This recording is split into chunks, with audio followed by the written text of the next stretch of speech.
પડે તો ઢેફાએ નોખી નાખાય. ચાલા ગધેડાઓ પેલા ઢેફે જેવી થઈને બીજા ઢેફે હતી એવી.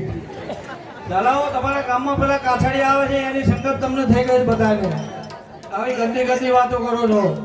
સાહેબ ચોપડો કાઢું. ચલો ભાઈ બધા ચોપડા કાઢતા આપણે શું ભાઈ ગરબા ગાવા આવ્યા છીએ.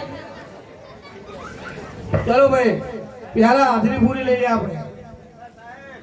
હા ચાલા ગધેડા ગોદરું લઈને સ્કૂલમાં આવે છે તું તો શું આટો આવ્યો છે. ગોદરું આવે તો શું થયું પાછું લઈ જજે ભાઈ. એ ગોદરું આવે એટલે સુઈ જવાનું હોય. સારું હાલો. ચલો સાહેબ હા અમે સલેટ લાયા નવી. બહુ સરસ વાત કહેવાય ભાઈ. જો જો દાદાબેન નાડિયા સરસ લાયા જો અમાર બે ની ભેગી હા. બહુ સરસ કહેવાય. ચલો ભાઈ હા